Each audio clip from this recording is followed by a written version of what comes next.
Dear students, in income from capital gain, we have to study 3 more sections concerning the tax exemption in capital gain. So, first of all, we will be studying the first section, that is section 54G. Here, the exemption of capital gain on shifting of industrial undertaking from urban area to non-urban area.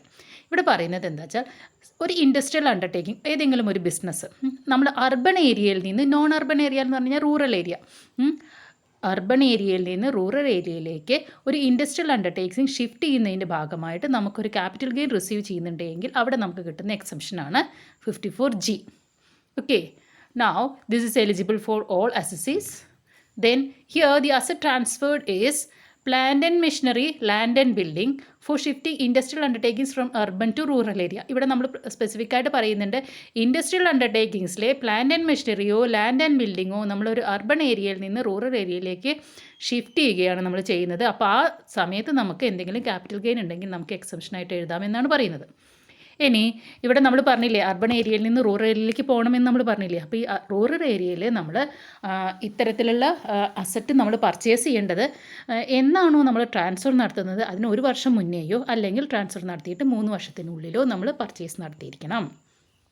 Then ഇവിടെ നമുക്ക് deduction amount നോക്കുന്നതിന് 2 എമൗണ്ടുകൾ തന്നിട്ടുണ്ട്. അതിലത്തെ ഏറ്റവും ചെറിയ amount ഏതാണോ അതാണ് നമുക്ക് ഡിഡക്ഷൻ എമൗണ്ട് ആയിട്ട് നമുക്ക് എഴുതാൻ പറ്റുക.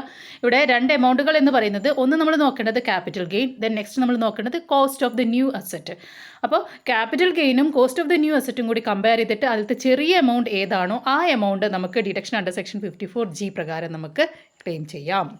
Then new asset must not transfer within 3 years. അത് നമ്മളെപ്പോഴും എല്ലാ സെക്ഷനിലും പറയുകയാണ്. നമ്മളൊരു പുതിയ അസറ്റ് പർച്ചേസ് ചെയ്ത് കഴിഞ്ഞാൽ എന്നാണോ നമ്മൾ പർച്ചേസ് ചെയ്തത് ആ ഡേറ്റ് മുതൽ 3 വർഷത്തിനുള്ളിൽ നമ്മളത് എന്ത് ചെയ്യാൻ പാടില്ല, വീണ്ടും ട്രാൻസ്ഫർ ചെയ്യാൻ പാടില്ല.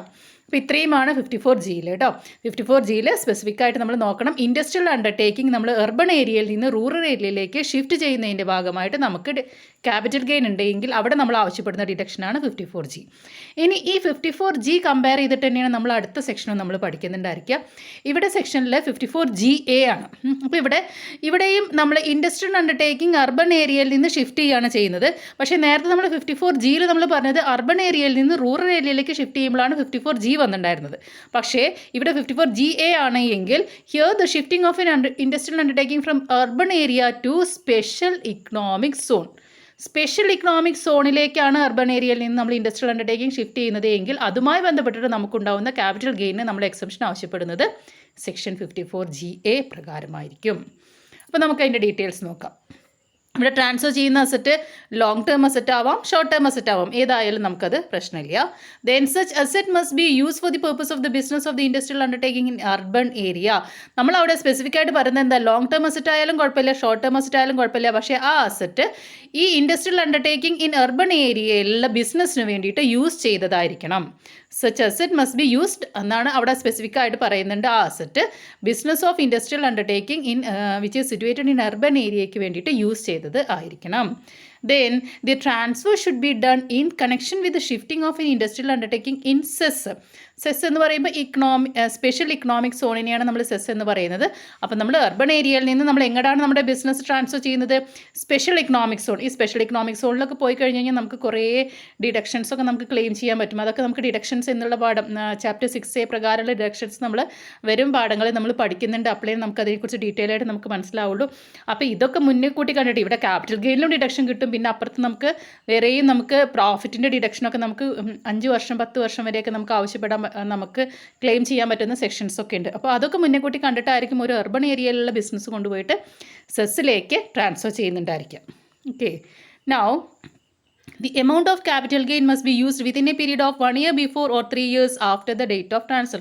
ഇതെല്ലാം തന്നെ നമ്മുടെ 54Gയിൽ പറഞ്ഞ കാര്യം തന്നെയാണ്. അതായത് എന്നാണോ നമ്മൾ ട്രാൻസ്ഫർ നടത്തിയിട്ട് അതിന് 1 വർഷം മുന്നേയോ അല്ലെങ്കിൽ അതിനുശേഷം 3 വർഷത്തിനുള്ളിലോ നമ്മൾ എന്ത് ചെയ്തിരിക്കണം, നമ്മൾ ഇത്തരത്തിലുള്ള അസറ്റ് നമ്മളിവിടെ കൊണ്ടുപോയിട്ട് ഷിഫ്റ്റിംഗ് എന്നുള്ള കാര്യങ്ങളെല്ലാം നമ്മൾ ചെയ്ത് കഴിഞ്ഞിരിക്കണം. അപ്പോൾ അത്രയുമാണ് നമ്മൾ 54GA പ്രകാരം നമ്മൾ പറയുന്നത്. അപ്പോൾ 54Gയും 54GAയും കമ്പയർ ചെയ്ത് പഠിക്കുക.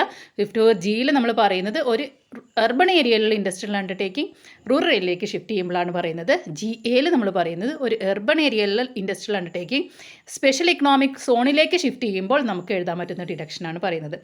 അതിൽ വേറെ ഏതിലേക്കാണ് നമ്മൾ ട്രാൻസ്ഫർ ചെയ്യുന്നത്, ഏതിലേക്കാണ് നമ്മൾ ഷിഫ്റ്റ് ചെയ്യുന്നത് എന്നുള്ള കണ്ടീഷനിൽ മാത്രമേ വ്യത്യാസം വരുന്നുള്ളൂ. ബാക്കി കണ്ടീഷൻസിലൊന്നും തന്നെ അതിൽ വ്യത്യാസം വരുന്നില്ല. ഇനി നമുക്ക് ലാസ്റ്റ്ലി നമുക്കൊരു സെക്ഷനും കൂടി ഉണ്ട്. ഇതാണ് നമ്മുടെ ലാസ്റ്റ് ടാക്സ് എക്സംഷൻ. ഇവിടെ section 54GB.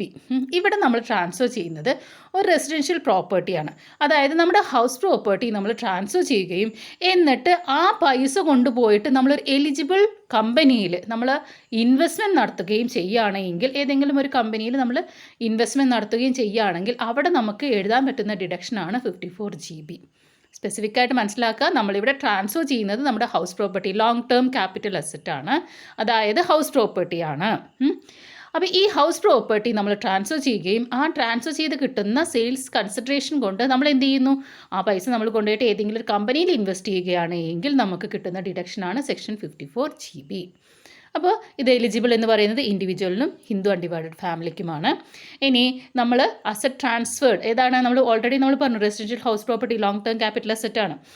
Which should be transferred before 1/4/2017. 1/4/2017 മുന്നേ നമ്മൾ ട്രാൻസ്ഫർ ചെയ്താൽ മാത്രമേ നമുക്ക് ഈ 54GB പ്രകാരമുള്ള ഡിഡക്ഷൻ നമുക്ക് ക്ലെയിം ചെയ്യാൻ പറ്റുള്ളൂ. Then investment must be in equity shares of a new small and medium enterprise company. SMEയിൽ ഇൻവെസ്റ്റ് ചെയ്യും, SMEയിൽ ഇക്വിറ്റി ഷെയർസിൽ ഇൻവെസ്റ്റ് ചെയ്യണം.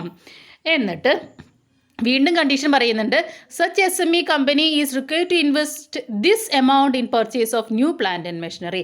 ഇത്തരത്തിലുള്ള സ്മാൾ ആൻഡ് മീഡിയം എൻ്റർപ്രൈസ് കമ്പനിയിൽ കൊണ്ടുപോയിട്ടാണ് ഇൻവെസ്റ്റ് ചെയ്യേണ്ടത്.